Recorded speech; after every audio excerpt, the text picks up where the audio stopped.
परम पूज्य बाबा साहब अम्बेडकर ने 1956 धर्म प्रदान किया तो लाखों लोग बौद्ध बने। जब बाबा साहब का देहांत हुआ तब लाखों लोग बौद्ध बने। कहाँ है बौद्ध?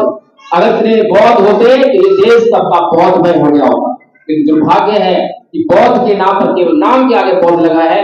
बौद्ध धर्म की उससे बात पूछ लो, बौद्ध धर्म का एक भी अक्षर नहीं पता है।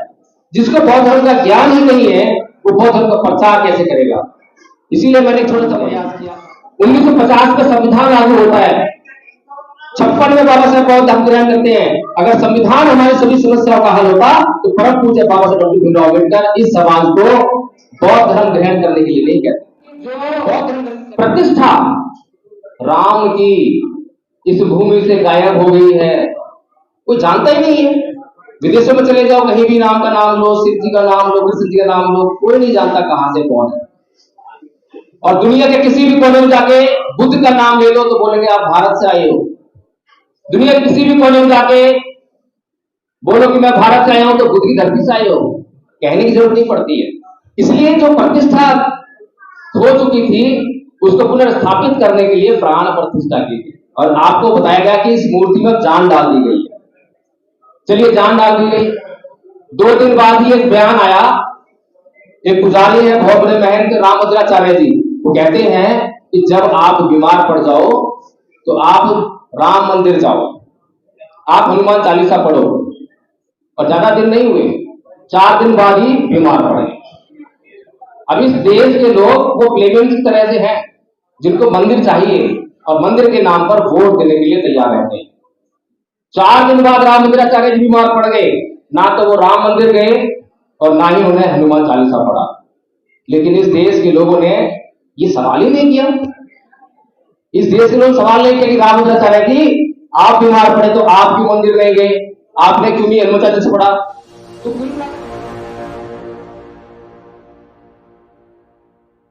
तो इस समय मैंने खुद मांगा है, मुझे लगा कि आप लोगों के बीच में कुछ बातें रखनी चाहिए।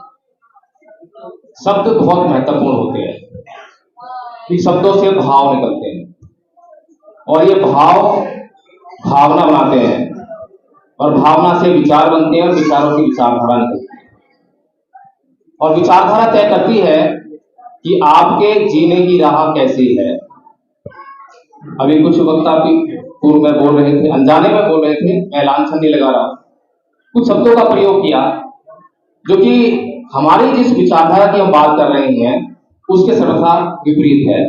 महात्मा शब्द का इस्तेमाल कर रहे हैं, महात्मा ज्योतिबा फूले, महात्मा बुद्ध। ये हमें कहने में देर नहीं लगनी चाहिए कि ये कौन सी संस्कृति के शब्द हैं। जब हम इन शब्दों का इस्तेमाल करते हैं तो हमारा जुड़ाव सीधे वहीं हो जाता है, कनेक्शन नहीं बैठ जाता है। तो इसलिए हमें शब्दों का जो है थोड़ा सोच समझ के इस्तेमाल करना चाहिए। एक बार की बात है, एक बुढ़िया थी, एक खंबे के नीचे जो है जहां लाइट जल रही थी वहां पर अपनी सुई ढूंढ रही थी। बहुत देर हो गई सुई ढूंढते ढूंढते, एक आदमी आया, उसने कहा भी बुढ़िया परेशान हो रही है, मैं भी थोड़ी हेल्प कर दो। तो वो भी लग गया सुई ढूंढवाने के लिए। बहुत देर बाद वो बोला कि हे बूढ़ी भाई, क्या तेरी सुई तुझे अच्छी तरह पता है कि यही खोई थी? तो बुढ़िया बोलती है कि नहीं बेटा, सुई तो मेरी झुग्गी में खोई थी, झोपड़ी में खोई थी, लेकिन यहाँ रोशनी है इसलिए मैं यहाँ ढूंढ रही हूँ। तो ये हालात आज हमारे देश में बहुजन आंदोलन के हैं।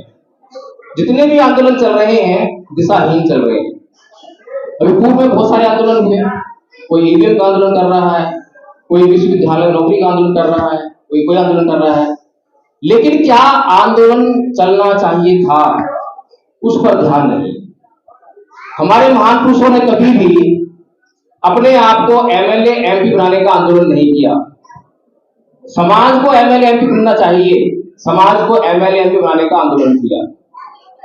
लेकिन क्या आज जो आंदोलन चल रहे हैं, अभी हमने देखा कि लोकसभा चुनाव से पहले अभी जो आंदोलन कर रहे थे वो अपने एमएलए एमपी बनने की राह तलाश रहे थे। कहीं कांग्रेस में जगह मिल जाए, कहीं बीजेपी जगह मिल जाए, कहीं समाजवादी पार्टी में मिल जाए, कहीं बसपा में मिल जाए। तो यानी कि जो आंदोलन चल रहे थे वो सामाजिक हित के लिए नहीं चल रहे थे, सामाजिक उद्देश्य के लिए नहीं चल रहे थे, समाज के किसी मिशन मूवमेंट के लिए नहीं चल रहे थे, वो आंदोलन अपने लिए चल रहे थे। और जब तक कोई आंदोलन समाज के लिए नहीं चलेगा तो समाज का उद्देश्य कहां से पूरा होगा? एक कहानी और है रोम की। रोम में दो जातियां थी, एक शासक जाति थी पैट्रिशियन, और एक शोषित जाति थी, जैसे हमारी जातियां हैं चमार, भानक, माली, ये जो एससी एसटी ओबीसी, प्लेबियन। तो प्लेबियंस को कोई अधिकार नहीं था कि वो राजा बन सके या राजा को चुन सके। तो बड़े लंबे संघर्ष के बाद प्लेबियन ने वो एक अधिकार प्राप्त कर लिया कि वो अपने वोट के जरिए अपना राजा चुन सकते हैं, बड़े मुश्किल से। लेकिन वहां पर एक परंपरा थी, वो परंपरा थी कि वहां पर एक देवी को बड़ी मान्यता थी, और कोई भी जो राजा चुना जाता था तो उस राजा को देवी के मंदिर में जाना पड़ता था, और उस मंदिर में पुजारी था। तो पुजारी जो है देवी से पूछता था कि क्या तुझे ये राजा स्वीकार है। केवल उस देवी की स्वीकृति के बाद ही उस राजा को राजा नियुक्त किया जा सकता था। प्लेबियंस ने बहुत सालों तक बड़ा कड़ा संघर्ष किया था, खूनी संघर्ष भी हुआ, बहुत सारी जानें भी गंवाई। लेकिन जब उनका चुना हुआ राजा, क्योंकि संख्या में प्लेबियंस ज्यादा थे और शासक वर्ग कम था, तो प्लेबियंस का जब राजा उस मूर्ति के सामने गया तो वहां मंदिर के पुजारी ने कहा कि ये राजा जो है देवी को पसंद नहीं है, देवी इस राजा को नहीं चाहती। तो प्लेबियंस ने इतने लंबे संघर्ष के बाद केवल एक ऐसी मान्यता जो कि अंधविश्वास से भरी थी, अंधश्रद्धा से भरी थी, उसके पीछे कोई वैज्ञानिकता नहीं थी, कोई तर्क नहीं था, उसके कारण इतने लंबे संघर्ष के बाद जो अधिकार प्राप्त किया था उसको झटके में गवा दिया। आज यही हालत हमारी हो गई। यह समाज संख्या में 85% है और इस पर राज करने वाले लोग केवल 3% हैं। कारण हमने देखा पीछे अभी जो है 22 जनवरी को राम मंदिर का बहुत उद्घाटन हुआ, उसमें प्राण प्रतिष्ठा डाली गई।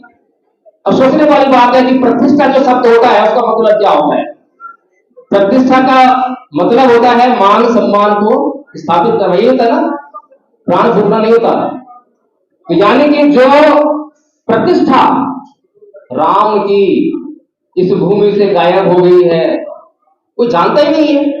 विदेशों में चले जाओ, कहीं भी नाम का नाम लो, शिव जी का नाम लो, कृष्ण जी का नाम लो, कोई नहीं जानता कहां से कौन है।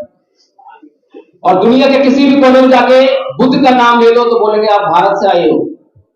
दुनिया के किसी भी कोने में जाके बोलो कि मैं भारत से आया हूं तो बुद्ध की धरती से आए हो, कहने की जरूरत नहीं पड़ती है। इसलिए जो प्रतिष्ठा हो चुकी थी उसको पुनर्स्थापित करने के लिए प्राण प्रतिष्ठा की थी, और आपको बताया गया कि इस मूर्ति में जान डाल दी गई है। चलिए, जान डाल दी गई। 2 दिन बाद ही एक बयान आया, एक पुजारी है बहुत बड़े महंत रामभद्राचार्य जी, वो कहते हैं कि जब आप बीमार पड़ जाओ तो आप राम मंदिर जाओ, आप हनुमान चालीसा पढ़ो। और ज्यादा दिन नहीं हुए, 4 दिन बाद ही बीमार पड़े। अब इस देश के लोग वो प्लेबियंस की तरह से हैं जिनको मंदिर चाहिए और मंदिर के नाम पर वोट देने के लिए तैयार रहते हैं। 4 दिन बाद रामभद्राचार्य जी बीमार पड़ गए, ना तो वो राम मंदिर गए और ना ही उन्हें हनुमान चालीसा पढ़ा। लेकिन इस देश के लोगों ने ये सवाल ही नहीं किया। इस देश के लोग सवाल नहीं किया कि रामभद्राचार्य जी आप बीमार पड़े तो आप क्यों मंदिर नहीं गए, आपने क्यों नहीं हनुमान चालीसा पढ़ा। तो कुल मिलाकर कहने का मतलब ये है कि हमारा जो आंदोलन है वो किस दिशा में चल रहा है उसकी जांच भी हमें करनी चाहिए। आज परम पूज्य बाबा डॉक्टर भीमराव अम्बेडकर की जयंती को मनाने के लिए हम इकट्ठा हुए हैं। उनका गुणगान करते रहेंगे तो कुछ फायदा होने वाला नहीं है, लेकिन उन्होंने हमारे लिए क्या लक्ष्य निर्धारित किया है, अगर उस पर फोकस करेंगे, उस पर काम करेंगे, उसके लिए योजना बनाएंगे तो हमें उससे जरूर लाभ होगा।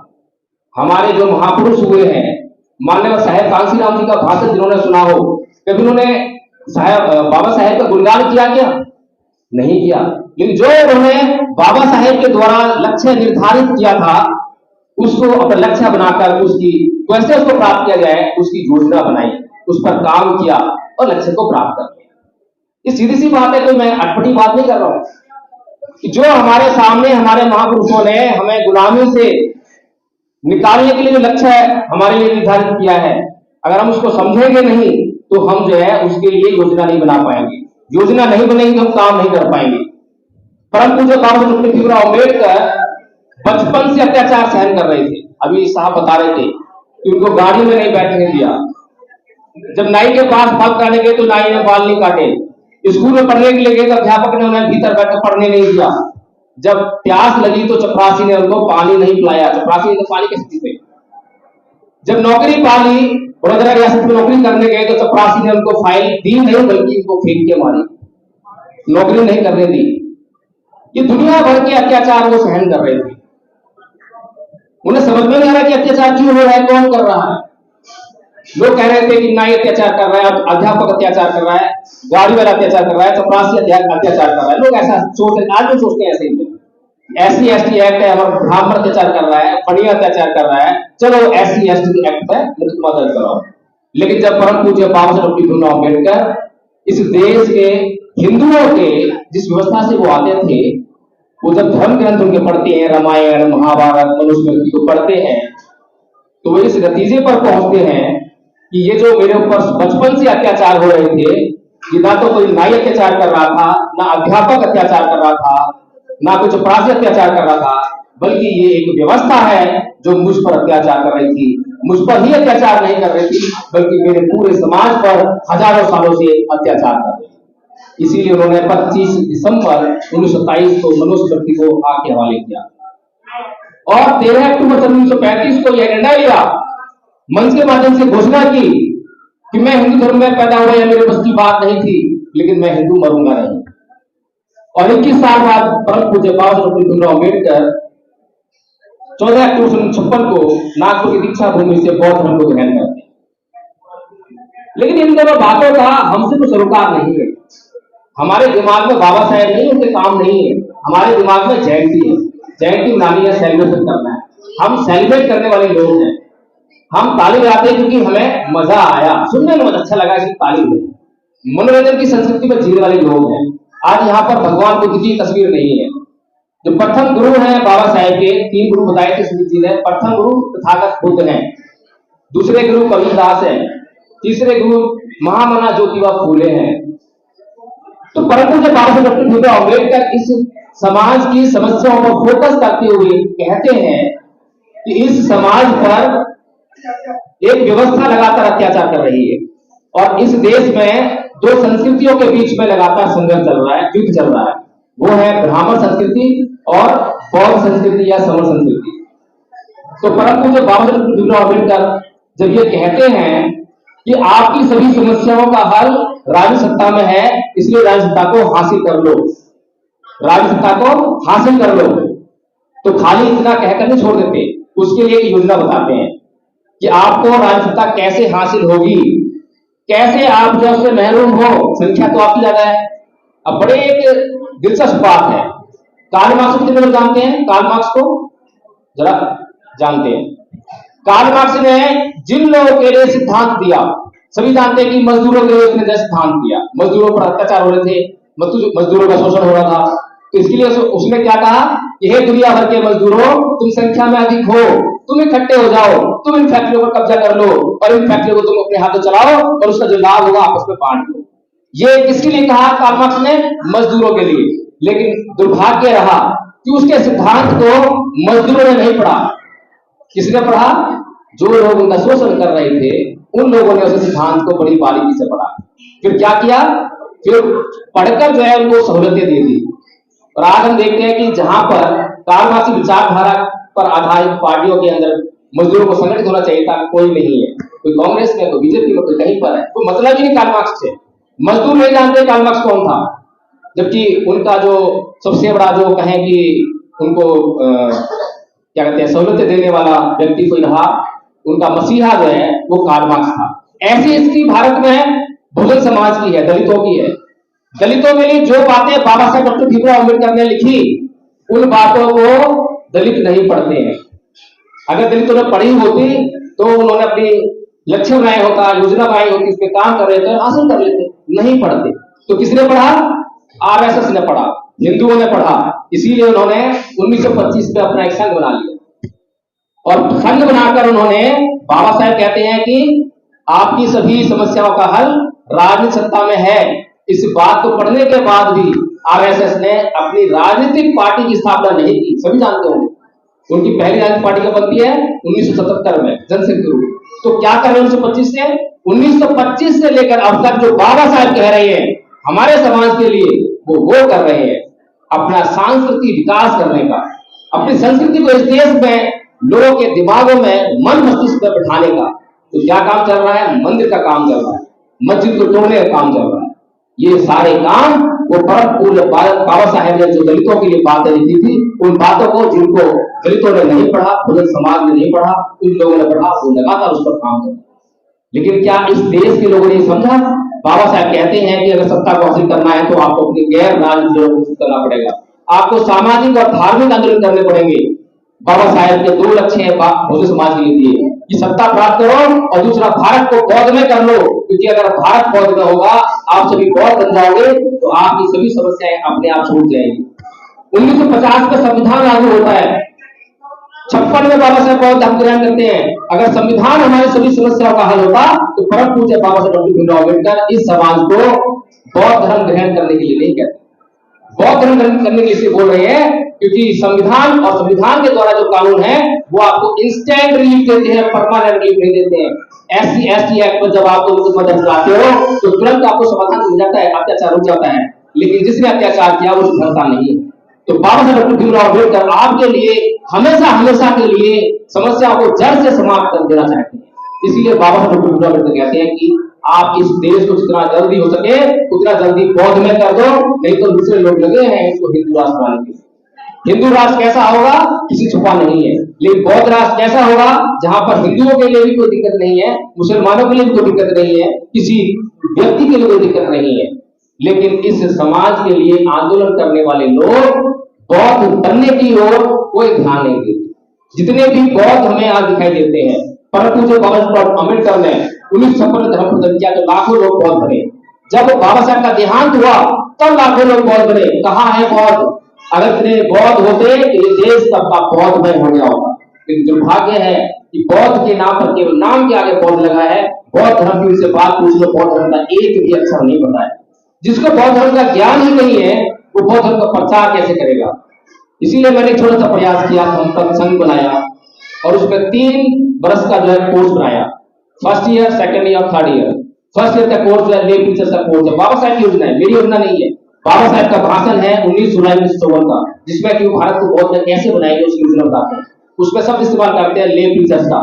उसके आधार पे हमने जो है धम्माचार्य बनाने का कोर्स किया, प्रथम वर्ष का धम्माचार्य, द्वितीय वर्ष का हमने संस्कारकर्ता बनाने का और तृतीय वर्ष का बौद्ध बनाने का। इस प्रकार से हमने जो धम्मपद संघ के माध्यम से ये निश्चित किया कि जितने भी हमारे समाज के लोग हैं कम से कम फर्स्ट ईयर का कोर्स कर ले, 4 पेज का छोटा सा कोर्स है। अगर इतना कोर्स कर लेंगे तो कम से कम बौद्ध धर्म के बारे में बेसिक जानकारी ले लेंगे और अपने जो चर्चा करते हैं, महिलाएं चर्चा करती हैं आसपास में, तो वो अभी उनके पास बौद्ध धर्म का ज्ञान नहीं है, चर्चा क्या करेंगे? जब ज्ञान हो जाएगा तो धर्म की चर्चा करेंगे। अभी तो वो दूसरों के मन जाप करते हैं, दूसरों की जागरण जाते हैं। ऐसे जब हमारे बच्चे उसका ज्ञान ले लेंगे तो स्कूल कॉलेज जाते हैं तो वह चर्चा करेंगे। हम भी ऑफिस आते हैं, कहीं भी गली मोहल्ले बैठते हैं तो हम चर्चा कर सकेंगे।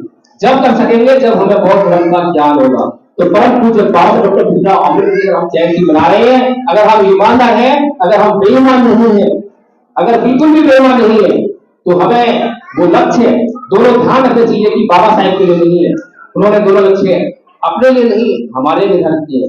अगर हम अपना भला चाहते हैं तो जितना जल्दी हो सके उतना जल्दी हम उनके दिखाए हुए मार्ग पर आरूढ़ हो जाएं और अपनी समस्याओं का हल कर लें। सभी को जय भीम, नमो बुद्धाय।